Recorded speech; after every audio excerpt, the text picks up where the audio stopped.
Bismillahirrahmanirrahim. Assalamualaikum warahmatullahi wabarakatuh. Alhamdulillahi rabbil alamin. Wabihi nasta'inu ala umuri dunya waddin. Assalatu wassalamu ala ashrafil anbiya'i wal mursalin. Nabiina Muhammadin wa ala alihi wa ashabihi ajma'in amma ba'du.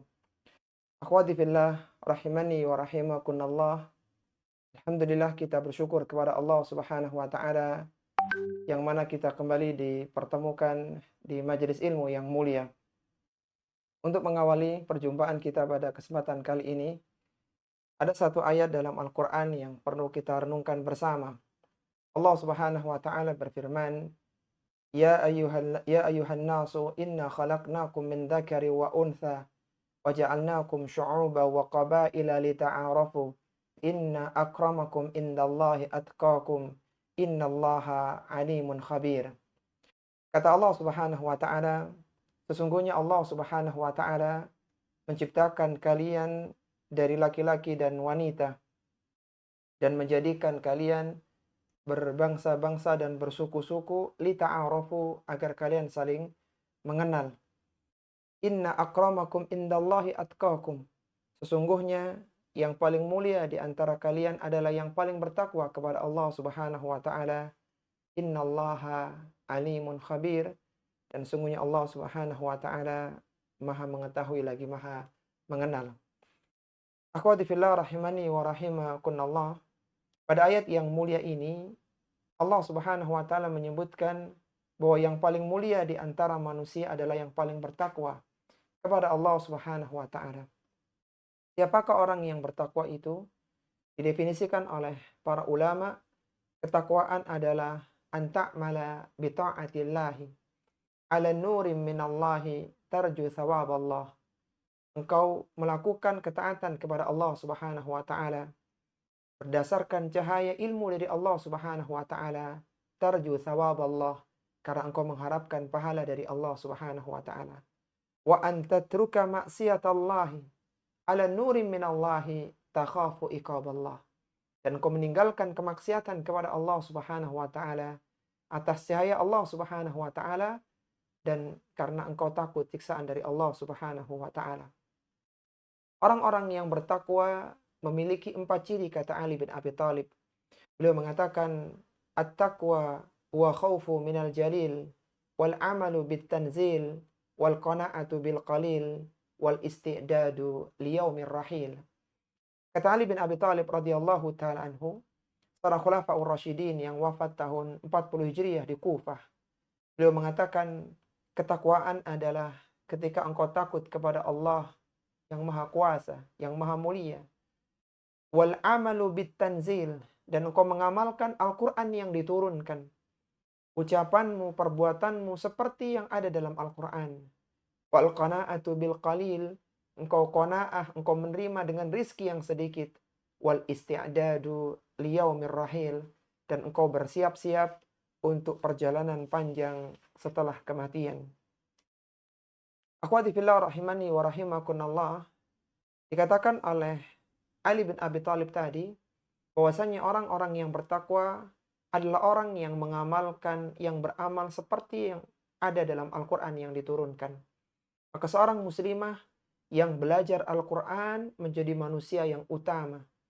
Sebagaimana Rasulullah Sallallahu Alaihi Wasallam bersabda, khairukum man ta'allama al-Qur'ana wa 'allamahu.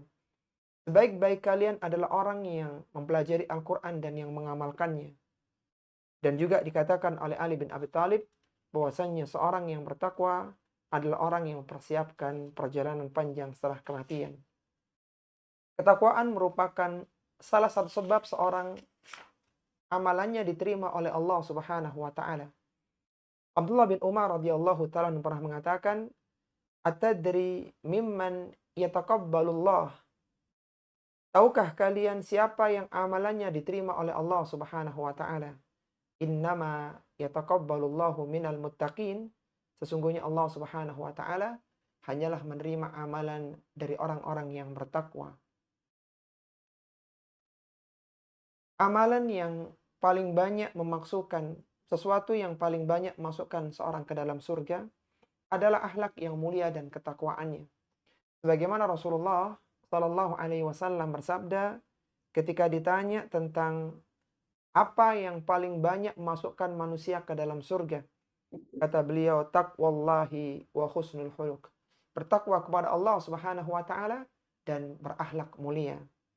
Maka setelah kita tahu bahwa kebanyakan penghuni neraka adalah para wanita, bahkan kebanyakan pengikut Dajjal adalah para wanita, maka cara selamat dari neraka adalah dengan bertakwa kepada Allah Subhanahu wa taala dimanapun antunna berada. Bagaimana Rasulullah Sallallahu Alaihi Wasallam bersabda, ittaqillaha haitsuma kunta wa atbi'i sayyi'atal hasanata tamhuha wa khaliqin nasa bi khuluqin hasan. Bertakwalah kalian kepada Allah Subhanahu wa taala dimanapun kalian berada, dan iringilah keburukan dengan kebaikan, niscaya akan menutupinya, dan pergaulilah manusia dengan akhlak yang baik, dengan akhlak yang mulia. Ini akhwati fillah rahimani wa rahimakumullah, sebagai tausiah pada kesempatan kali ini, Ana kembalikan waktunya kepada moderator untuk membuka konsultasi. Ya, baik. Karena ini sesi konsultasi muslimah di pekan terakhir, maka dipersilakan para akhwat sekalian, jika ada yang ingin bertanya, silakan raise hand.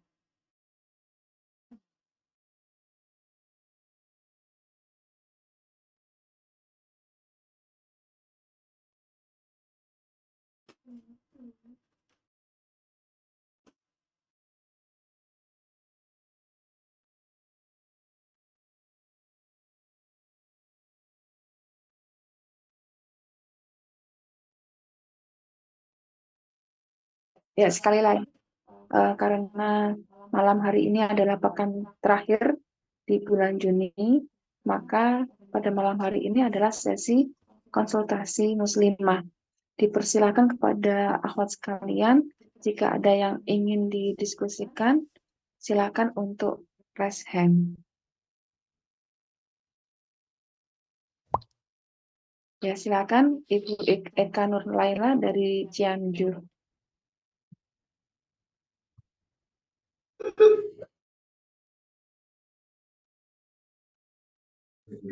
Assalamualaikum warahmatullahi wabarakatuh. Waalaikumsalam warahmatullahi wabarakatuh. Naam, tafadhali dari Cianjur. Ya, Pak Ustadz Afwan, saya mau bertanya. Jadi saya ini kan kuliah gitu. Lalu di perkuliahan ini ada seorang laki-laki yang sudah menikah dan dia mendekati saya, dan saya bingung dari sini harus bagaimana Pak Ustadz gitu untuk supaya saya bisa benar-benar menjaga jarak supaya beliau tidak terus-terus mendekati saya begitu Pak Ustadz, karena saya sedang bertanya kepada pimpinan cabang apakah saya bisa kuliah online saja atau tidak. Tapi katanya beliau tadi tidak menjawab tidak bisa karena layanan saya sudah layanan tatap muka seperti itu. Jadi saya tidak bisa menghindari hal ini, Pak Ustadz. Ya, suaranya nggak jelas sepertinya, Bu. Oh, diulang saja kah? Iya, suaranya kayaknya agak menggema kayaknya. Oh iya, nah. Jadi Jadi saya sedang berkuliah dan kuliah saya ini kuliah tatap muka. Apa terdengar jelas? Di mana, Bu? Ya, kuliah di Universitas Terbuka, Pak Ustadz. Di UT, nah.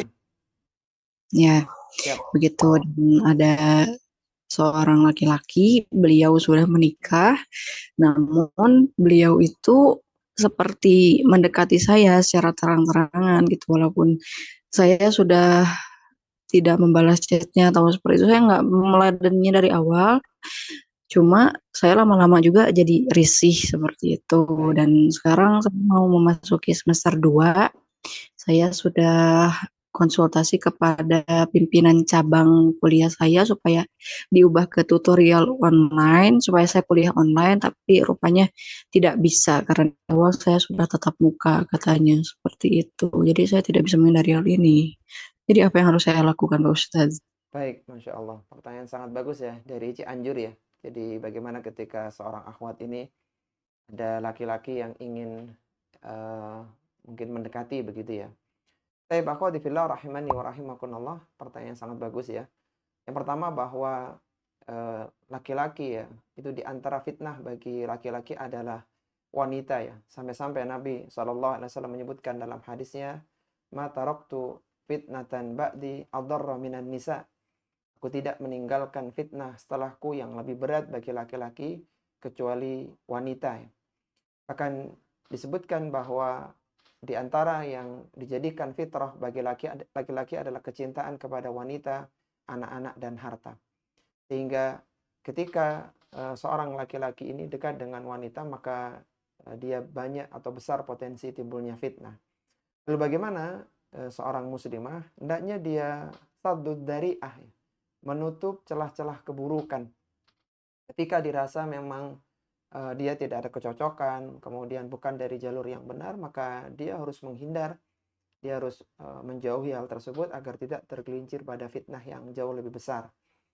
Adapun misalnya ketika dia merasa ada kecocokan, maka silakan diarahkan agar laki-laki tersebut mendatangi walinya, sehingga dilakukan khitbah, melamar, dan seterusnya. Sehingga jalannya ada jalan yang syar'i, yang disyariatkan, sampai pada puncaknya di pernikahan untuk membentuk keluarga yang sakinah, mawaddah, warahmah.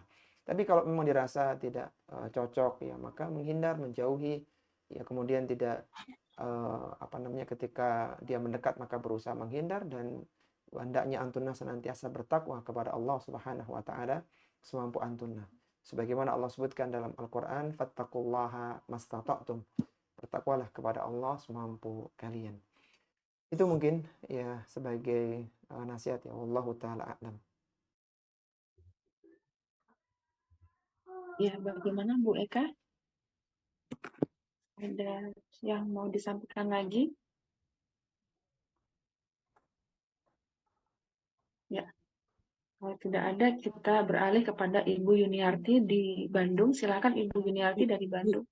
Iya, assalamualaikum warahmatullahi wabarakatuh, Pak Ustadz. Waalaikumsalam warahmatullahi wabarakatuh. Silahkan Bu. Saya izin bertanya, Pak Ustadz. Nah, saya itu sedang mengikuti kelas ta'aruf. Ya, mereka ya menganggap data saya itu kan suka menterjemah Al-Quran. Jadi mungkin dilihat mereka itu saya tuh orang yang paling soleh, orang yang rajinnya sholat dan ibadahnya agamanya baik. Tapi ya saya bisa meriksa beliau-beliau juga, Pak Ustadz, dari akidahnya, dari akhlaknya. Nah, itu memang akhlaknya kebanyakan tidak baik kalau menurut saya ya. Soalnya saya kalau berkenalan langsung saya sholat gitu, Pak Ustadz. Langsung saya sholat istikharah. Jadi ini jawab ini yang pasangan yang terbaik apa bukan. Nah itu kebanyakan sih alhamdulillah bukan itu, Pak Ustadz.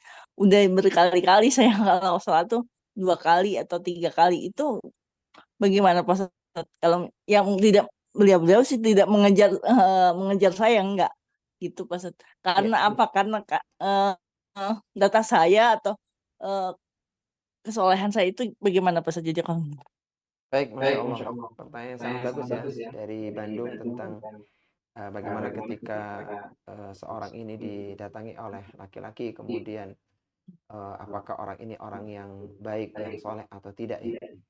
Jadi disebutkan dalam sebuah hadis bahwa idza ja'akum man tardawna dinakum wa khuluquhu fazawwijuhu. Apabila kalian didatangi atau seorang dari kalian didatangi oleh seorang yang baik dalam agama dan akidahnya, fazawwijuhu, maka nikahkanlah dia.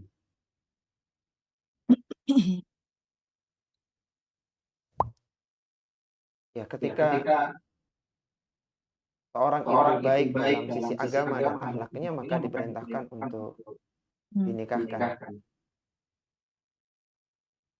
Tapi sebaliknya, ketika seorang ini dirasa tidak bagus baik agama dan akhlaknya, maka tidak ya. Sehingga para ulama menyebutkan bahwa kriteria seorang yang baik itu ada 2. Man tardawna dinahu wa khuluquhu. yaitu dia baik agamanya dan dia baik akhlaknya. Baik agamanya artinya akidahnya lurus, ya pemahamannya benar, dan yang semisalnya. Adapun baik masalah akhlaknya, maka ucapannya, kemudian tutur katanya, kalau zaman sekarang berarti media sosialnya adalah seorang yang menunjukkan yang berakhlak mulia. Kemudian setelah dia tahu bahwa insya Allah fulan ini orang yang baik, misalnya secara agama dan akhlak, maka silahkan istikharah, tanya kepada orang-orang yang tahu tentang dia supaya lebih mantap begitu. Karena memang separuh dari usia kita, usia manusia itu akan dijalani bersama dengan pasangannya. Kalaulah seorang ini rata-rata usianya 60 tahun, sebagaimana disebutkan dalam sebuah hadis, a'maru ummati baina sittina wa sab'in. Usia umatku antara 60 sampai 70 tahun. Seorang misalnya nikah usia 30 tahun, berarti 30 tahun ke depan dia bersama dengan pasangannya. Sehingga ketika seorang baik mendapatkan pasangan yang baik, maka dia akan mendapatkan kebaikan yang banyak. Tapi ketika seorang mendapatkan pasangan yang tidak baik, maka dia harus menjalani separuh usianya dengan orang yang tidak baik, baik itu agama maupun akhlaknya. Sehingga Rasulullah SAW menyebutkan, "Idza tazawwajal 'abdu faqad istakmala nisfad din, falyattaqillaha fima baqiya." Barang siapa yang telah menikah, maka dia telah menyempurnakan separuh dari agamanya. Dan hendaknya dia bertakwa kepada Allah Subhanahu wa taala pada separuh yang lainnya. Sehingga seorang muslimah hendaknya berhati-hati dalam memilih pasangan. Tempuhlah cara-cara yang syar'i, lihatlah bagaimana agama, akhlaknya, dan juga beristikharah kepada Allah Subhanahu wa taala sehingga Allah Subhanahu wa taala membimbingnya untuk mendapatkan pasangan yang baik untuknya, baik di dunia maupun di akhirat kelak ya. Wallahu a'lam. Ya, Pak Ustadz, aja kalau atas jawabannya. Assalamualaikum warahmatullahi wabarakatuh. Waalaikumsalam warahmatullahi wabarakatuh. Ya, berikutnya silakan Ummu Amar dari USA.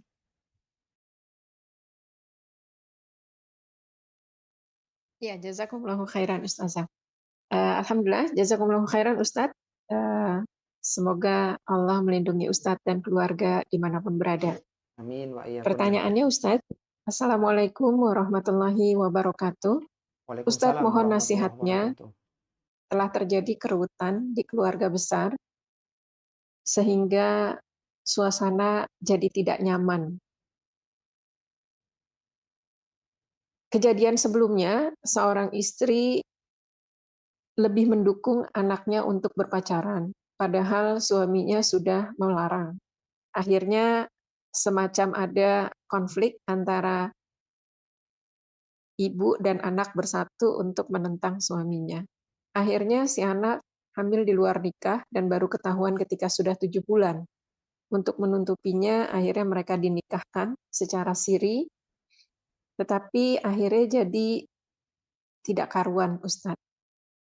Sedih sekali bagaimana yang harus dilakukan atau dinasihatkan kepada keluarga ini yang akhirnya jadi runyam, Ustadz. Jazakumullahu khairan atas nasihat Ustadz. Dan bagaimana juga pernikahannya? Status pernikahannya ya, jadi dinikahkan dalam kondisi hamil tadi. Tapi Masya Allah, pertanyaan sangat bagus ya dari USA tentang fenomena sebuah keluarga, kemudian ada beberapa kejadian, salah satunya anaknya yang sedang hamil di luar nikah kemudian dinikahkannya. Akhwati fillah rahimani wa rahimakumullah. Yang pertama kita perlu mengetahui ya bahwa perzinaan adalah salah satu dari dosa besar ya. Sampai-sampai Allah Subhanahu wa taala menyebutkan dalam Al-Qur'an, "Wala taqrabuz zina innahu kana fahishatan wa sa'a sabila." Kata Allah Subhanahu wa taala, dan jauhilah kalian zina karena sungguhnya zina adalah jalan yang buruk dan yang dimurkai oleh Allah Subhanahu wa taala, perbuatan keji yang buruk jalannya. Maka bagaimana kiranya kalau sudah terjadi perzinaan wal iyadzubillah, apakah boleh dinikahkan? Para ulama fuqaha berselisih ya. Tapi ala kulli hal, kalau kita sederhanakan, perselisihan mereka bermuara pada dua hal. Yang pertama, apabila yang menikahinya adalah laki-laki yang menzinainya, maka nikahnya itu sah ya. Apabila yang menikahi adalah suami atau laki-laki yang menzinainya, maka nikahnya sah meskipun dia sudah jelas-jelas dalam posisi hamil. Dan ini adalah pendapat yang diambil oleh mayoritas para sahabat ya. Di antaranya adalah Abu Bakar As-Siddiq radhiyallahu taala anhu, Umar bin Khattab radhiyallahu taala anhu, Abdullah bin Abbas, Abdullah bin Mas'ud. Di kalangan tabi'in ada Sa'id bin Jubair, Sa'id bin Musayyab dan yang lainnya. Ada banyak yang berpendapat dengan pendapat semacam ini. Di antara dalilnya ada beberapa dalil, salah satunya yang banyak termuat di dalam Sunan Al-Baihaqi. Disebutkan di sana ketika Abdullah bin Mas'ud radhiyallahu taala anhu ditanya saat bagaimana orang yang zina kemudian dinikahkan. Dikatakan kepada beliau, fir rajuli yafjuru bil mar'ah thumma yuridu an yatazawwajaha. Bagaimana kiranya ketika seorang berzina kemudian dia ingin menikahi wanita yang dizinainya. Qala, maka Abdullah bin Mas'ud mengatakan, la ba'sa bidzalika. Tidak mengapa yang demikian itu. Kemudian ada beberapa juga perkataan dari Abdullah bin Abbas ya. Abdullah bin Abbas, sahabat pakar tafsir yang wafat tahun 68 Hijriah di Taif. Ketika beliau ditanya fir rajuli yafjuru bil mar'ah. Orang laki-laki yang zina dengan wanita. Tsumma yatazawwajaha ba'din. Kemudian dia ingin menikahi wanita tersebut. Qala, maka Abdullah bin Abbas mengatakan, kana awwaluhu sifahun wa akhiruhu nikahun. Yang pertama itu adalah sesuatu yang buruk, zina, dan yang akhirnya itu adalah nikah. Bahkan beliau menegaskan, awwaluhu haramun wa akhiruhu halalun. Yang pertama itu haram, dan yang kedua itu adalah halal. Dan banyak lagi perkataan-perkataan yang lain di kalangan para sahabat yang bermuara pada kalau yang menikahi adalah laki-laki yang menzinai, maka nikahnya sah, bahkan mereka bisa langsung jima ya. Adapun dalam mazhab Syafi'i yang juga membolehkan dalam masalah ini pendapat Abu Hanifah. Adapun dalam mazhab Syafi'i mereka boleh dinikahkan tapi tidak boleh jima sampai istrinya melahirkan. Kalau sudah jelas-jelas dalam kondisi hamil. Tapi pendapat ini perlu ditinjau ulang karena memang berat begitu ya, karena berat sehingga kami cenderung wallahu taala alam boleh dinikahkan dan boleh langsung jima setelah akad nikah. Adapun ketika yang menikahi adalah bukan dari laki-laki yang menzinainya, jadi orang lain, dia dinikahkan dengan orang lain, maka tidak boleh dinikahkan sampai bersihnya rahim. Artinya kalau wanita itu dalam posisi hamil, maka tidak boleh dinikahkan sampai benar-benar melahirkan, sehingga kosong rahimnya. Kalau dia ternyata misalnya zina kemudian dia tidak hamil, maka dia harus beristibra dengan 1 kali haid. 1 kali haid, kemudian dia baru boleh menikah dengan yang lainnya. Sebagaimana sabda Nabi SAW, man kana yu'minu billahi wal yaumil akhir fala yaski ma'ahu walada ghairihi. Barang siapa yang mengaku beriman kepada Allah dan hari akhir, maka hendaknya dia tidak menuangkan air maninya ke dalam rahim wanita yang hamil dari orang lain. Ini semua menunjukkan bahwa kalau yang menikahi adalah yang bukan menzinai, maka tidak diperbolehkan kecuali setelah wanita itu melahirkan bagi yang hamil dan wanita itu beristibra kalau zinanya tidak sampai hamil begitu. Itu secara sederhana ya, khilaf di kalangan para ulama, dan ini adalah pendapat Al-Imam Ahmad Ibn Hanbal dan madhab Maliki, Al-Imam Malik, Al-Imam Darul Hijrah. Kemudian dalam permasalahan berikutnya tadi, apa nasihatnya ya? Yang pertama, hendaknya seorang itu meyakini bahwa semua yang terjadi pada dirinya adalah dengan takdir Allah Subhanahu wa taala. Sebagaimana Allah Subhanahu wa taala menyebutkan dalam Al-Qur'an, ma asaba min musibatin illa biidznillah. Tidaklah ada musibah yang menimpa kalian kecuali semuanya dengan izin Allah Subhanahu wa taala. Semua yang terjadi bagi seorang muslimah maka itu adalah dengan takdir dari Allah Subhanahu wa taala. Kemudian Allah meneruskan, wa may yu'min billahi yahdi qalbah. Barang siapa yang dia beriman kepada Allah Subhanahu wa taala, maka Allah akan berikan petunjuk kepada hatinya. Kata para ulama-ulama tafsir, Yang dimaksud dengan yahdi qalbahu, Allah berikan petunjuk kepada hatinya, artinya dijadikan dia bersabar, dia tidak berkeluh kesah kepada manusia, dan dia tidak berburuk sangka kepada Allah Subhanahu wa taala. Dia pelan-pelan perbaiki dirinya, dia perbaiki keluarganya, dan terus mendekatkan diri kepada Allah Subhanahu wa taala. Hendaknya dia ajak anaknya untuk bertaubat kepada Allah Subhanahu wa taala, sehingga apa yang dilakukan di masa lalu tidak menjadikan dia mendapatkan hukuman di akhirat kelak. Dan ketika seorang benar-benar bertaubat kepada Allah, maka Allah akan mengampuni semua dosa-dosanya, meskipun dosa besar yang pernah dia lakukan. Sebagaimana Rasulullah Shallallahu Alaihi Wasallam bersabda, "At-taibu minadz-dzambi kaman la dzamba lahu." Seorang yang benar-benar bertaubat kepada Allah Subhanahu wa taala, niscaya Allah akan ampuni semua dosanya dan seperti dia tidak punya dosa lagi. Kita tentu tahu kisah yang masyhur seorang wanita Bani Israel yang bergelimang dengan zina. Kemudian dia memberikan minum seekor anjing, maka Allah Subhanahu wa taala masukkan ia ke dalam surganya. Kita juga tahu kisah seorang yang telah membunuh 99 orang akan digenapkan dengan rahib yang memberikan fatwa yang dia tidak sesuai dengan fatwa itu. Kemudian digenapkan jadi 100 orang.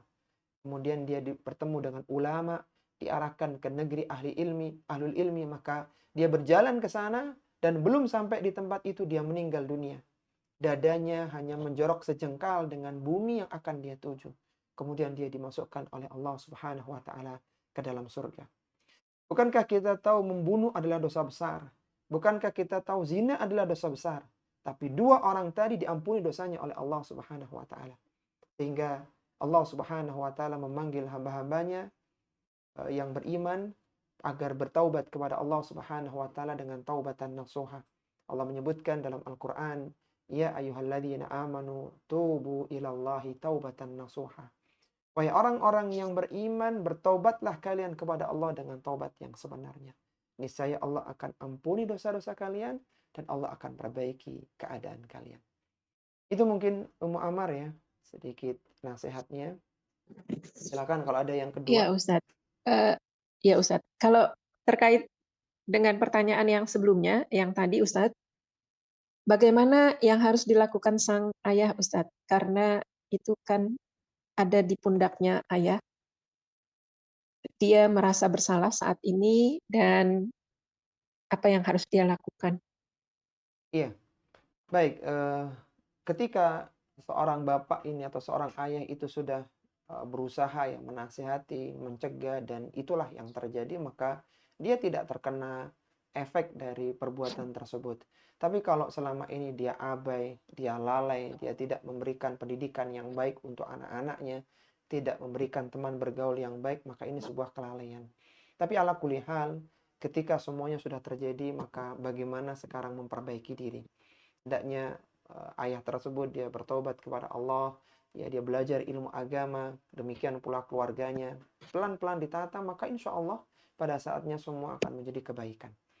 Jadi ketika sudah terjadi, maka segera semuanya bertobat kepada Allah, belajar ilmu agama lagi, dan insya Allah mereka akan menjadi orang-orang yang baik pada saatnya.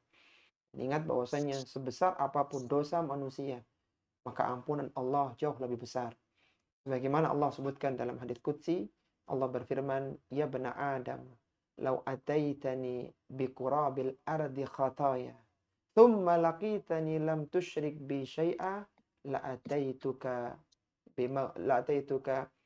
bimaghfiratan mithliha." Atau kama qala Allah Subhanahu wa taala. Kata Allah Subhanahu wa taala, "Wahai anak Adam, kalaulah engkau datang menemuiku dengan dosa sepenuh bumi, dalam keadaan kau tidak menyekutukanku sedikit pun, maka aku akan berikan kepadamu ampunan sepenuh bumi pula." Ketika seorang ini belajar ilmu agama, dia tidak menyekutukan Allah Subhanahu wa taala, dia bertobat kepada Allah, maka Allah akan ampuni semua dosa dan kesalahannya. Wallahu taala a'lam. Ya Ustadz, jazakumullahu khairan. Pertanyaan yang kedua Ustadz. Nah, tafadhali. Ya, ini satu orang yang bertanya, tapi sebenarnya ini perwakilan banyak orang nih Ustadz dari kami. Nah, Masya Allah. Silakan, Ya, silakan. Assalamualaikum warahmatullahi wabarakatuh. Ustadz, kami di sini usianya sudah golden age ke atas. dan banyak di antara kami di sini sudah menopause, Ustaz. Tetapi dalam kondisi yang sudah menurun fisik dan sudah menopause juga, tetap harus melayani suami. Bagaimana nasihat Ustadz atau sejauh mana? Karena kalau biasanya sudah tidak ada keinginan atau amat berat untuk melayani suami, kalaupun menolak, kami juga tahu bahwa di situ ada ancaman kita disumpahin oleh para malaikat. Dan apakah kalau ya udah tidak apa-apa, nanti juga kita minta maaf, terus dimaafkan juga oleh suami. Nah, bagaimana nasihat-nasihat Ustadz untuk permasalahan yang seperti ini, Ustadz? Jazakumullahu khairan. Jazakumullah khairan, Masya Allah. Pertanyaan sangat bagus ya dari USA ya, tentang bagaimana ketika seorang istri ini dia punya kewajiban untuk berkhidmah kepada suaminya, tapi karena faktor usia dan yang lainnya maka dia tidak bisa melakukannya dengan sempurna. Yang pertama, akhwati fillah rahimani wa rahimakumullah, kita harus tahu bahwa kewajiban terbesar seorang istri kepada suaminya adalah mentaati suaminya. Bagaimana Rasulullah Shallallahu Alaihi Wasallam bersabda, "Idza sallatil mar'atu khamsaha, wa shamat syahraha, wa ata'at zawjaha, wa hafizat farjaha, qila laha udkhul jannata min ayyi abwabil jannati syi'ti." Kata Nabi Shallallahu Alaihi Wasallam, apabila seorang muslimah itu dia menjaga salatnya 5 waktu, dia berpuasa di bulan Ramadan, dia menjaga kehormatannya dan dia mentaati suaminya, maka dikatakan kepadanya pada hari kiamat, masuklah kalian ke dalam surga dari pintu mana saja yang engkau kehendaki. Dan di antara ketaatan-ketaatan seorang muslimah kepada suaminya, terutama adalah dalam urusan ranjang ya. Ketika seorang suami memanggil istrinya, maka hendaknya dia segera mendatangi panggilan suami tersebut. Karena itu adalah sebuah peran yang tidak bisa dijalankan kecuali oleh seorang istri. Lalu bagaimana ketika seorang istri tidak bisa memberikan yang terbaik? Maka silakan dikomunikasikan dengan suami. Allah Subhanahu wa taala memberikan kelonggaran bagi suami dan istri untuk melakukan hal-hal yang sifatnya hubungan ranjang ya. Allah Subhanahu wa taala menyebutkan, nisa'ukum harthul lakum fa'tu harthakum anna syi'tum. Istri-istri kalian adalah ladang bagi kalian. Maka silakan kalian mendatangi istri tersebut sesuai dengan kehendak kalian. Maka silakan dikomunikasikan bagaimana yang bagus. Meskipun mungkin tidak seperti dulu ya waktu masih muda, maka bagaimana suami tetap bisa mendapatkan haknya dan istri bisa memberikan yang terbaik untuk suaminya. Maka silakan disampaikan, dan selama tidak ada hal-hal yang menyimpang dalam syariat maka itu diperbolehkan ya. Wallahu taala a'lam. Ya, Ustadz mohon nasihatnya apabila di zaman dahulu pernah melakukan jima dengan suami tetapi dalam keadaan haid yang sudah terakhir. Jadi sepertinya sudah berakhir, tapi ternyata belum. Dan itu sudah terjadi. Apa yang harus dilakukan? Apakah harus membayar kafarat, Ustadz? Jazakumullahu khairan atas nasihat Ustadz. Baik, Masya Allah.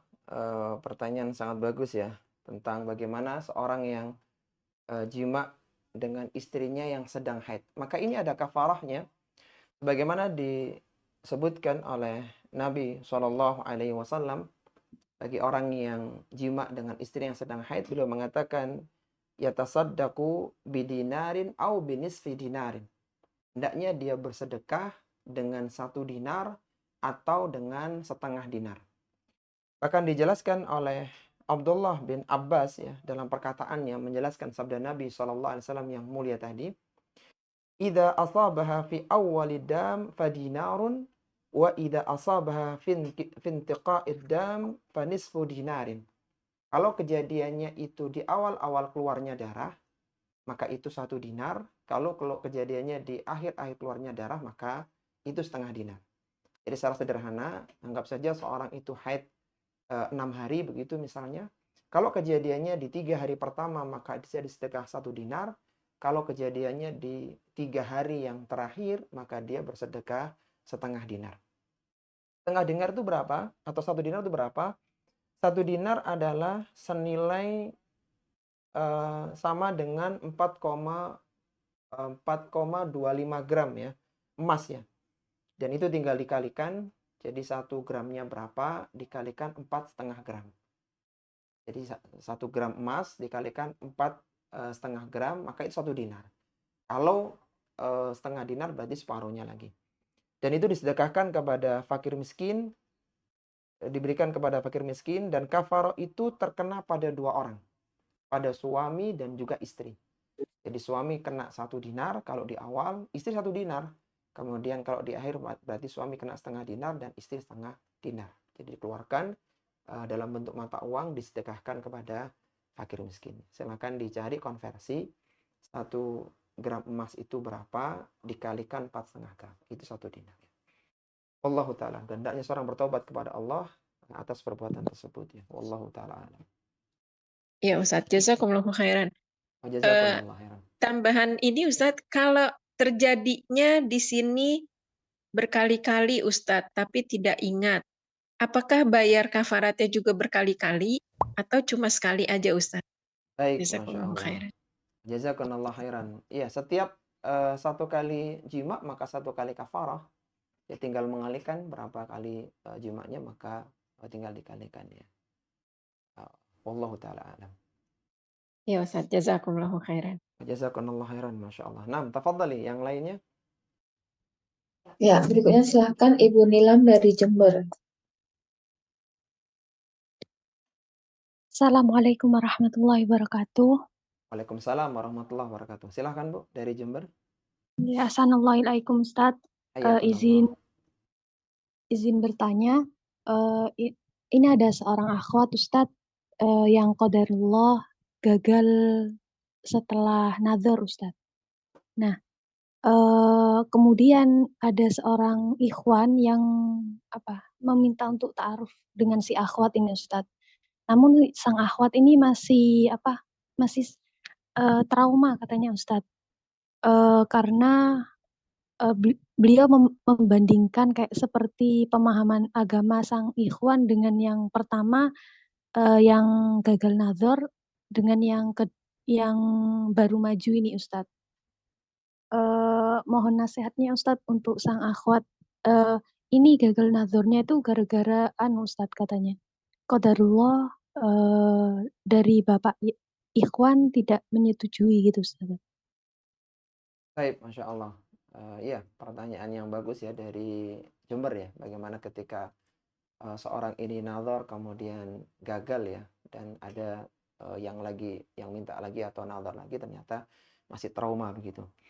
Iya, yang pertama akhwati fillah rahimani wa rahimakumullah, di antara tahapan dalam pernikahan adalah nazar dan khitbah ya. Meskipun 2 hal ini tidak menjadi prasyarat sebenarnya.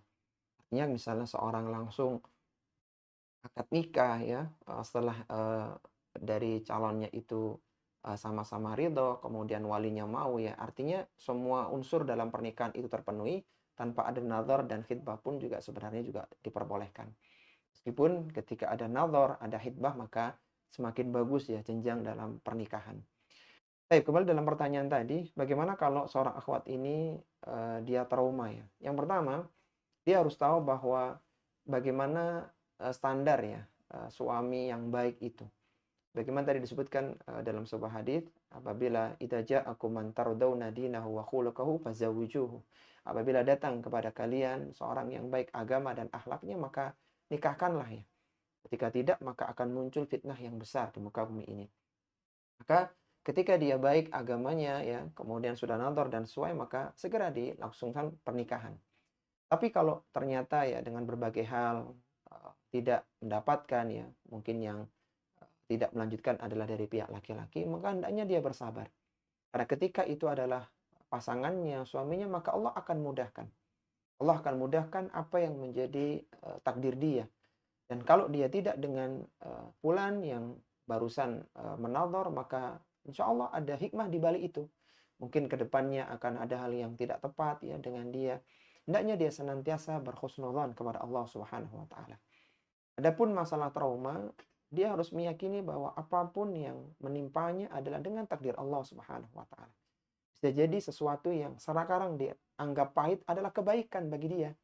Seandainya dia lanjut dengan laki-laki itu, bisa jadi ada keburukan di balik itu.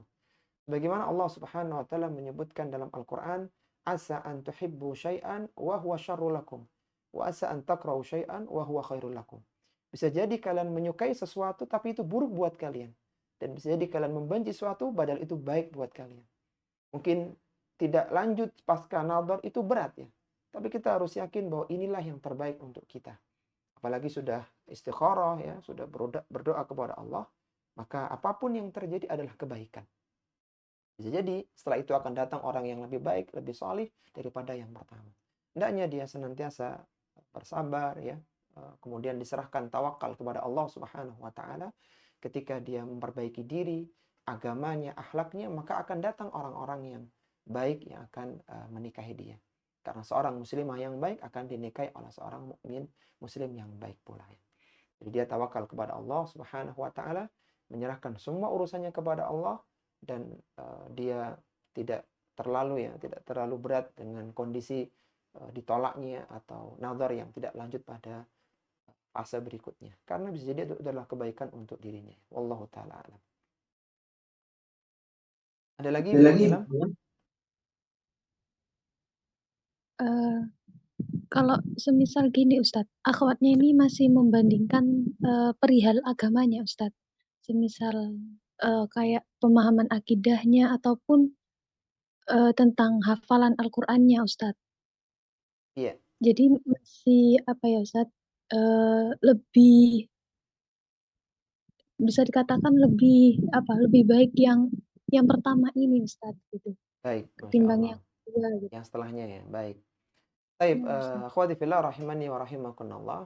Kita harus tahu ya bahwa solih dan solihah itu sesuatu yang dinamis ya. Orang yang hari ini solih belum tentu setahun, 2 tahun, 5 tahun yang akan datang. Demikian pula sebaliknya. Ketika seorang misalnya dia sekarang bagus ya, punya hafalan Quran, kemudian dia bagus akidahnya, belum tentu ya 5 tahun yang akan datang ya. Demikian pula seorang yang sekarang awam ya, ketika dia terus belajar dia jadi alim pada saatnya. Intinya bahwa solih dan solihah itu sesuatu yang dinamis, sesuatu yang berubah-berubah gitu. Bukan sesuatu yang statis ya. Maka kalaulah seandainya dia mendapatkan yang tidak seperti yang pertama, dan itu bukan untuk dia, artinya dia tidak menikah dengan laki-laki yang pertama yang disebutkan dengan kualitas agama yang bagus, maka hendaknya dia menikah dengan yang kedua, kemudian terus memperbaiki diri, terus belajar bersama, sehingga bisa pada saatnya akan mengalahkan calon yang pertama tadi. Jadi suaminya mau belajar, yang menghafal Al-Quran, belajar bahasa Arab, terus belajar ilmu agama, pada saatnya dia bisa menjadi orang yang alim, bahkan mengalahkan yang pertama. Yang jelas bahwa apa yang Allah pilihkan kepada kita yang terbaik. Belum tentu seorang yang mungkin agamanya bagus, dia baik dalam akhlaknya, dia baik dalam perilakunya, mungkin masih mending yang kedua. Jadi dia harus senantiasa husnudzon kepada Allah Subhanahu wa taala. Sehingga tidak perlu ideal ya mendapatkan yang terbaik, tapi pelan-pelan ya berdua bersama belajar ilmu agama, sehingga bisa jadi dengan pasangan yang seperti itu jauh lebih baik hasilnya daripada dengan yang pertama. Ya, dia yakin bahwa ketika itu jodohnya, maka Allah akan mudahkan semuanya. Ya, wallahu taala alam. Ada lagi Bu Nilam? Khairan Ustaz. Insyaallah sudah Ustaz. Baik, Masya Allah. Wa jazakallahu khairan. Barakallahu fikum. Wa fikum barakallahu. Ya, berikutnya silakan Ibu Ririn Umu Jihan dari Probolinggo.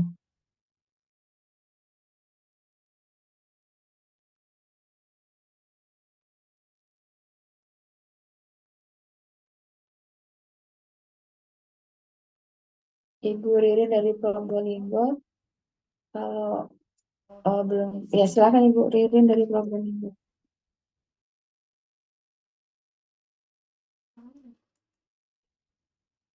Suaranya belum terdengar ya? Ya, belum masuk kayaknya Bu Ririn. Ya, mungkin bisa dilewati dulu ya Ibu Ririn. Ya, silakan Ibu Alika dari Cianjur. Baik, bismillah. Assalamualaikum Ustadz. Waalaikumsalam warahmatullahi wabarakatuh. Nah, tafadhol. Saya didiagnosis oleh psikiater menderita gangguan OCD berat.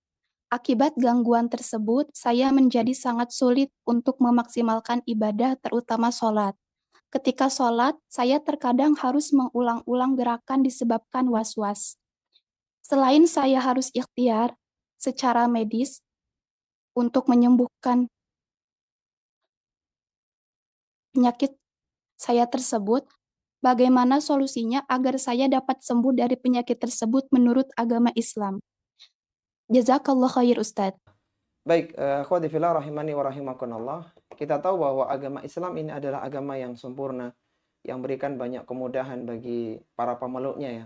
Allah Subhanahu wa taala menyebutkan yuridullahu bikumul yusra wa la yuridu bikumul usra. Allah menghendaki kepada kalian kemudahan dan tidak menghendaki kesulitan untuk kalian. Sehingga bagi orang-orang yang sedang sakit ya, maka Allah Subhanahu wa taala memberikan banyak kemudahan. Ketika dia tidak mampu dengan berdiri, maka dengan duduk. Ketika tidak mampu dengan duduk, maka dengan berbaring. Bahkan ketika seorang ini dikatakan oleh para ulama ya, faqih tahurain.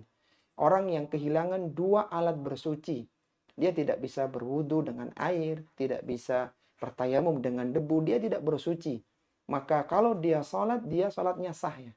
Misalnya dalam kondisi yang dia sedang kondisi kritis, tapi masih sadar begitu, maka dia sholat apa adanya. Dan Allah Subhanahu wa taala Maha mengetahuinya. Maka dia tetap mendapatkan pahala dan tidak dibebani yang lebih dari itu. Allah Subhanahu wa taala menyebutkan la yukallifullahu nafsan illa wus'aha. Allah tidak memberikan beban kecuali yang dia mampu menanggungnya. Maka kembali dalam pertanyaan tadi, kalau memang seorang ini punya sesuatu yang beda dengan yang lainnya, maka dia sholat semampunya. Allah Subhanahu wa taala menyebutkan fattaqullaha mastata'tum. Bertakwalah kalian kepada Allah semampu kalian. Maka silakan antuna sholat tidak perlu was-was. Jadi ketika sholat sudah takbir Allahu Akbar, maka Allah tahu. Mungkin antuna beda dengan yang lainnya. Ada beberapa yang mungkin tidak seperti yang lainnya. Maka Allah Subhanahu wa taala Maha mengetahuinya. Adapun mengulang-ulang takbir ya, atau mengulang-ulang sholat, maka ini menjadikan masuknya celah setan ya. Hingga tidak perlu seperti itu. Bismillah Allahu Akbar, langsung jalan ya. Jadi Allah Maha tahu. Sampai pun yang tadi kita sebutkan, seandainya seorang ini tidak berwudu karena tidak mampu, tidak bisa tayamum, sholat dengan tidak bisa melakukan gerakan apapun kecuali isyarat, maka sholatnya sah ya. Jadi Islam adalah agama yang mudah, tidak menyulitkan bagi pemeluknya. Sehingga dibuang jauh-jauh ya ketika ada was-was ya, merasa ini kurang. Allah Maha tahu. Allah Maha tahu. Jadi sederhana agama ini tidak memberatkan dirinya. Sampai Nabi SAW menyebutkan dalam hadisnya, inna dina yusrun lan yushaddad dina illa ghalabah. Sesungguhnya agama ini sangat mudah sekali. Dan barang siapa yang memperberat dirinya, kecuali dia akan terkalahkan oleh dirinya sendiri. Jadi silahkan sholat ya, tanpa harus diulang-ulang berkali-kali. Dan sholatnya sah ya, sebagaimana disebutkan dalam banyak nas-nas dalilnya. Begitu Bu Alika ya, dari Cianjur. Baik Ustadz. Baik, sudah cukup ya? Sudah. Jazakallah khair. Wa jazakumullah khairan. Silakan yang lainnya. Silakan Ibu Ririn dari Probolinggo, apa sudah bisa? Ya, masih belum keluar itu suaranya. Ya, mungkin bisa dicoba lagi di pertemuan berikutnya Ibu Ririn. Belum keluar suaranya. Ya, mohon maaf. Ya, berikutnya Ibu Alika dari Cianjur. Silahkan Ibu Alika dari Cianjur. Sudah sepertinya Bu Alika. Oh, Ibu Dina Fitriana dari Taiwan. Iya. Assalamualaikum warahmatullahi wabarakatuh, Ustadz. Waalaikumsalam warahmatullahi wabarakatuh. Silakan Bu dari Taiwan. Nah, Ustadz, semoga Ustadz dan tim selalu dalam lindungan Allah Subhanahu wa taala. Amin. Izin bertanya, Ustadz, ini ada titipan pertanyaan dari teman. Silakan Bu. Tadi Ustadz ini. Sebentar Ustadz. Afwan Ustadz. Jam berapa sekarang di Taiwan, Bu? Kebetulan ini anak tuh lagi di Indonesia, Ustadz, lagi cuti. Masya Allah. Jadi sama jam 9 ini ya? Iya, sama jam 9. Tafadhali, silakan. Baik, Ustaz. Pada bulan 4, saya haid 15 hari. di hari ke-16 darah berhenti dari mulai tanggal 17, 18, 19 sampai dengan tanggal 25 terhitung baru 10 hari masa suci. Kemudian di hari ke-26 sampai tanggal 30 itu keluar darah, terus nyambung ke bulan berikutnya. Jadi total darah yang keluar setelah suci 10 hari terhitung 32 hari Ustadz. Dan warna Ya, darahnya itu satu warna. baik. Lalu darah berhenti selama 6 hari, kemudian keluar lagi selama 2 hari warna keruh. Ya, Kemudian berhenti lagi 6 hari. Dan di hari ini, itu waktu duhur keluar lagi masih warna coklat. Itu bagaimana cara membedakan baik, mana haid darah atau darah istihadah, Ustadz? baik. Yang bertanya ini siklus haidnya rutin nggak, Bu? Atau memang Bulan ketiga rutin Ustadz, tapi selalu 15 hari. 15 hari Eh, total darah keluar iya, ya, Bu ya? iya, iya. Baik, baik, Baru bulan keempat aja Ustadz sampai bulan ke sekarang ini baik. mulai itu katanya. Siap, Masya Iya, Allah. Dan tidak apa nih, menggunakan kontrasepsi ya? Tidak temen disebutkan. Ana nggak cerita Ustadz, Baik, kurang siap. tahu pakai apa. Baik, Masya Allah. Baik, luar biasa Ya, baik. pertanyaan dari Taiwan ya. Taib, akhwati fillah rahimani wa rahimakumullah, tentang darah haid ya. Kita harus tahu dulu karakter wanita yang haid. Terbagi menjadi dua. Ada wanita yang punya siklus rutin, ada yang tidak ya. Yang punya siklus rutin itu misalnya biasanya haidnya keluar di awal bulan.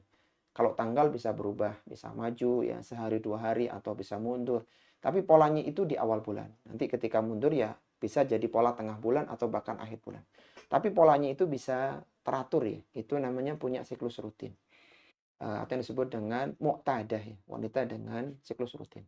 Kemudian ada wanita yang siklusnya tidak rutin. Jadi kadang awal bulan keluar, kemudian nanti akhir bulan keluar lagi, kadang juga tengah bulan, bahkan kadang 2 bulan sekali haid, ya, tidak rutin, tidak rutin.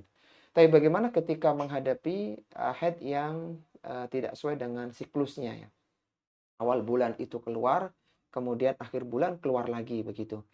Maka bagi wanita yang punya siklus rutin, keluarnya darah di luar siklus itu, maka itu adalah darah istihadah. Keluarnya adalah selain di siklus yang dia rutin, maka itu istihadah. Bagi yang punya siklus rutin. Baik, adapun bagi yang tidak rutin siklusnya, keluarnya darah di selain masa yang memang dia tidak rutin siklusnya, maka dilihat kalau ciri-cirinya seperti darah haidnya, maka dihukumi sebagai darah haid. Tapi kalau ciri-cirinya bukan seperti darah haid, maka itu adalah darah istihadah. Misalnya warnanya merah, kemudian baunya tidak seperti darah haidnya, maka itu istihadah. Bagaimana kiranya kalau ada seorang itu siklusnya rutin, tapi tetap keluar di waktu yang tidak rutin dan cirinya sama. Jadi misalnya ada seorang itu tadi awal bulan dia biasa keluar, kok mulai bulan ini itu keluar lagi di akhir bulan. Tapi ciri-cirinya sama seperti darah haidnya. Maka ini adalah darah istihadah. Hitamnya darah ya seperti darah haid itu bisa jadi adalah tipuan. Artinya itu sebenarnya darah yang ada di rahim, tapi karena lama tidak keluar maka dia menggumpal seperti darah haid. Maka untuk memastikan silakan periksa ke medis. Ala kulli hal, ketika seorang punya siklus rutin, maka yang dipegang adalah siklusnya. Adapun perbedaan darah itu berlaku bagi orang yang tidak punya siklus rutin atau yang disebut dengan mumayyizah. Jadi dia membedakan darah. Jadi silakan diperiksakan ke medis ya, ke bidan, dipastikan. Tapi seharusnya itu istihadah. Kecuali memang dia menggunakan alat kontrasepsi ya, sehingga kadang ritmenya jadi tidak teratur, kemudian masanya menjadi lebih panjang, maka ini hal yang maklum ya, karena ada sesuatu yang memang digunakan sehingga berpengaruh pada darah haid yang keluar. Ya. Jadi untuk memastikan silakan datang ke medis, apakah itu haid atau ada permasalahan di rahimnya. Wallahu ta'ala. Ada lagi Bu Dina?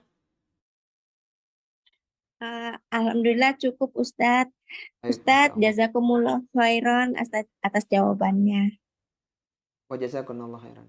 Mungkin kita selesaikan ya, karena tadi ini. Silakan mungkin selanjutnya. Ya, Ibu Susanti Nova dari Probolinggo.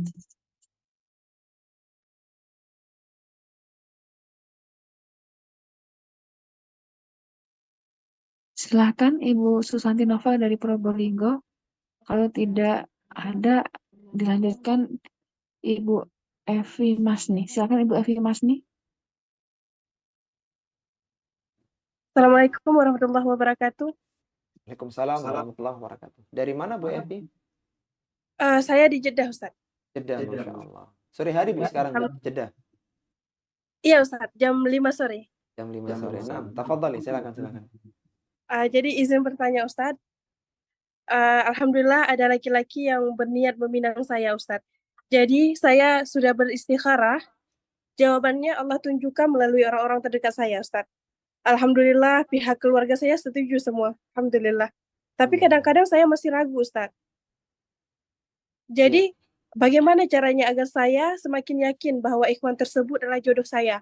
Dan haruskah saya beristikharah lagi, Ustaz? Baik. Terima kasih. Jazakumullah khair, Masya Allah. Luar biasa pertanyaan dari Jeddah ya.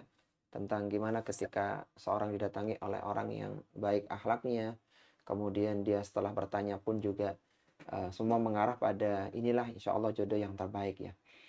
Yang pertama, khawdifillah rahimani wa rahimakunallah, kita harus tahu bahwa pasangan kita itu bukanlah makhluk yang tidak ada kekurangannya ya. Dia pasti punya kekurangan ya.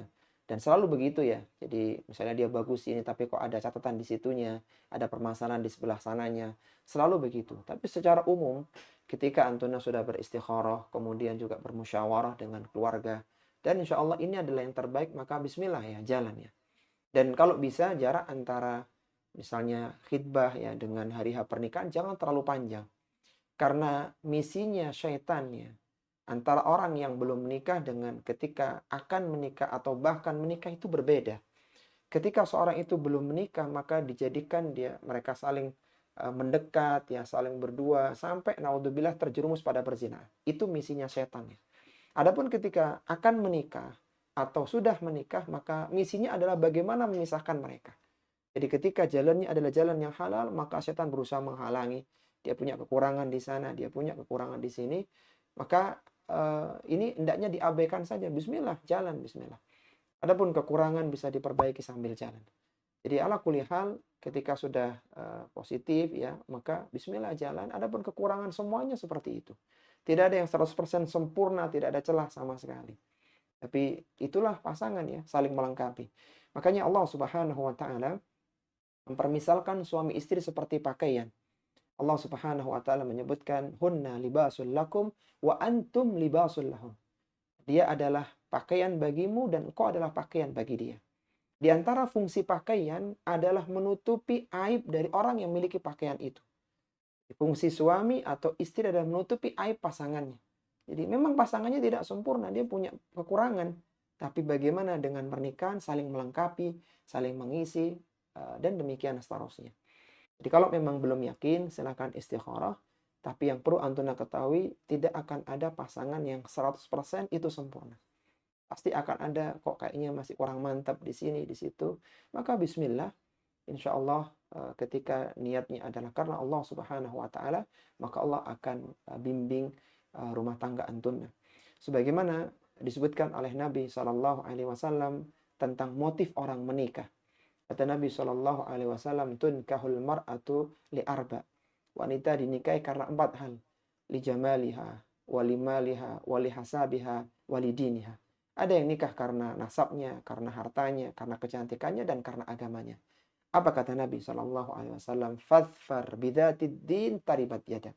Maka pilihlah yang karena agama kalau engkau tidak ingin tanganmu berdebu. Artinya kalau engkau tidak ingin punya banyak masalah, pilih karena agama. Ketika agamanya bagus, maka yang lainnya nggak terlalu prioritas begitu. Bismillah, jalan dengan laki-laki tersebut ya. Itu mungkin Bu Evi ya.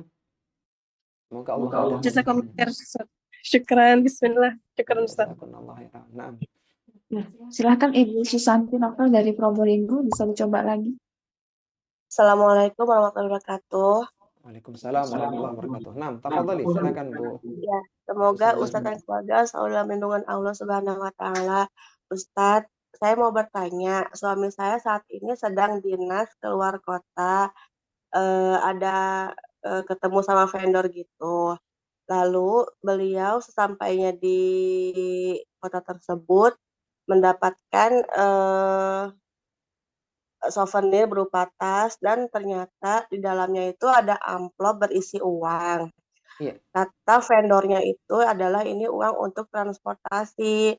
Namun hingga saat ini kami belum membuka amplopnya karena takut syubhat, Ustadz. Iya. Saya mau bertanya, hukum amplop itu bagaimana? Lalu apa yang harus kami lakukan dengan uang itu, Ustadz? Baik. Jazakallahu khairan. Wa jazakumullah khairan. Iya, sebagaimana disebutkan dalam hadis yang diriwayatkan oleh Imam Ahmad ibn Hanbal ya. Rasulullah sallallahu alaihi wasallam menyebutkan dalam hadisnya hadayal umal ghulul ya. Bahwa hadiah kepada pekerja yang digaji maka itu adalah pengkhianatan. Lalu bagaimana ketika seorang mendapatkan hadiah ya, baik berupa uang, makanan dan yang lainnya, maka hendaknya dia memberikannya kepada pimpinannya, kepada pimpinan yang menjadi atasannya, diberikan uang itu, maka nanti tinggal kebijakan pimpinan. Apakah itu dikembalikan kepada yang memberi karena mungkin bagian dari riswah misalnya, atau memang itu hadiah yang biasa diterima ketika seorang menyelesaikan tugas sehingga dibuat untuk kesejahteraan kantornya atau bersama, itu tergantung pimpinannya. Yang jelas bahwa seorang yang bekerja digaji tidak mendapatkan hadiah kecuali dia diberikan kepada pimpinannya dan pimpinannya yang membagikan hadiah itu pada yang lainnya. Sehingga seandainya mendapatkan hadiah pun resmi dari kantor, ya, bukan dari klien. Begitu, Bu. Oh, baik, Ustadz. Ada lagi, Ustadz, satu lagi. Silakan. Bagaimana sikap kita seorang istri jika sedang LDR-an sama suami, Ustadz? Bagaimana cara melakukan kewajiban-kewajiban kita terhadap suami jika sedang berjauhan? Baik, Masya Allah. Iya, akhwati fillah rahimani wa rahimakumullah. Kita tahu bahwasanya pernikahan itu adalah untuk membangun sakinah, mawaddah, warahmah ya. Bagaimana Allah Subhanahu wa taala menyebutkan dalam Al-Qur'an, "Wa min ayati an khalaqalakum min anfusikum azwajan litaskunu ilaiha." Dan dijadikan oleh Allah Subhanahu wa taala pasangan dari jenis kalian sendiri agar kalian merasa tenang dengannya. Jadi bagaimana ketika suami istri berjauhan ya, hendaknya mungkin mereka saling memberikan kabar ya, kemudian mengkomunikasikan dengan baik ya, sehingga meskipun jauh tapi tetap suami dekat karena bisa memberikan arahan, bisa memberikan bimbingan dan yang semisalnya. Jadi silahkan dibangun komunikasi yang bagus dan memang idealnya suami istri tidak berjauhan lebih dari 4 bulan ya. Bagaimana disebutkan dalam nas-nas dalil, karena memang kemampuan manusia ya dalam masalah biologis juga ada batasannya, sehingga sebaiknya tetap suami menyempatkan untuk pulang ke rumah sehingga bisa menjalankan kewajibannya berupa nafkah ya, baik itu yang lahir maupun yang batin, sehingga hal tersebut bisa terpenuhi meskipun jaraknya berjauhan. Wallahu taala a'lam. Alhamdulillah, Masya Allah. Jazakallahu khairan, Ustadz, jawabannya. Assalamualaikum warahmatullahi wabarakatuh. Waalaikumsalam warahmatullahi wabarakatuh. Ya, Ibu Rin dari Probolinggo apa bisa open nih? Ibu Rin dari Probolinggo, Ibu Ririn Umu Jihan dari Probolinggo. Oh ya. Berikutnya yang terakhir mungkin ya. Silakan Umu Rashid dari Batam. Assalamualaikum Ustaz. Waalaikumsalam warahmatullahi wabarakatuh. Silahkan Bu. Ini Ustadz, Ana mau nanya, yang dimaksud menyembah hawa nafsu itu yang bagaimana Ustadz? Soalnya di konsultasi syariah itu menyembah hawa nafsu itu tentang hobi makan, tapi kalau di Ustadz Zainal Abidin hawa nafsu itu kalau dalil mengikuti dalil sesuai selera dia begitu. Itu yang benar yang mana? Lalu bagaimana supaya nggak terjatuh ke dalam hal tersebut. Syukran Ustaz, jazakallah khairan. Jazakallahu khairan. Masya Allah, pertanyaan yang bagus ya dari Batam. Apa sih hawa nafsu itu ya? Allah Subhanahu wa taala menyebutkan dalam Al-Qur'an, wa amma man khafa maqama rabbih wa nahan nafsa 'anil hawa.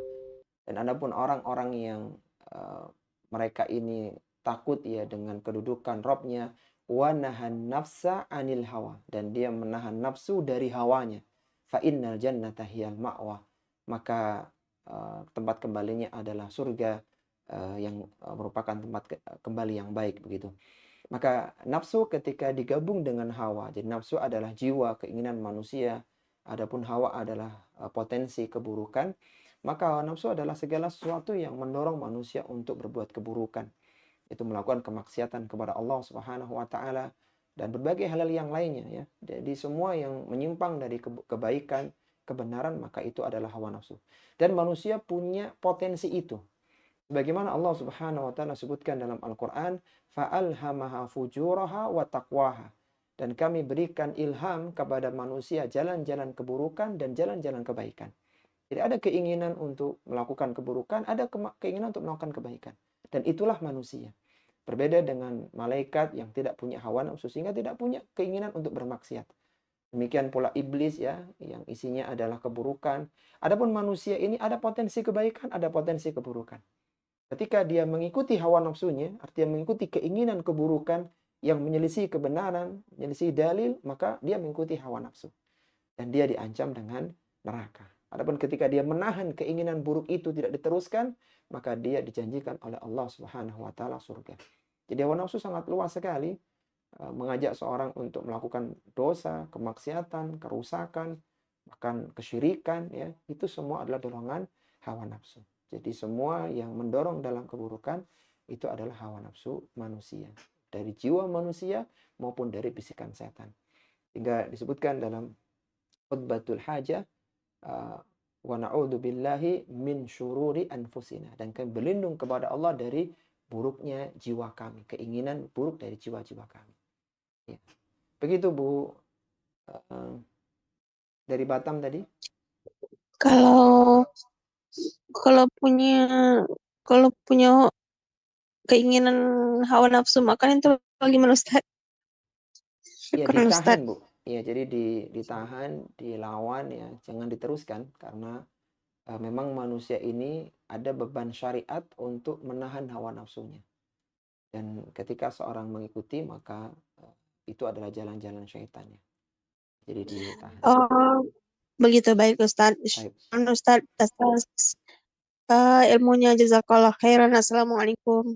Waalaikumsalam warahmatullahi wabarakatuh. Baik, mungkin ini akhwati fillah rahimani wa rahimakumullah yang bisa kita bahas pada kesempatan kali ini. Semoga kita bisa dimudahkan dalam kajian-kajian berikutnya, dan mengingatkan kembali ya bagi yang belum mengisi angket Google Form segera diisi agar memudahkan kami untuk melakukan riset ya. Dan insya Allah ini kajian terakhir di grup kajian fikih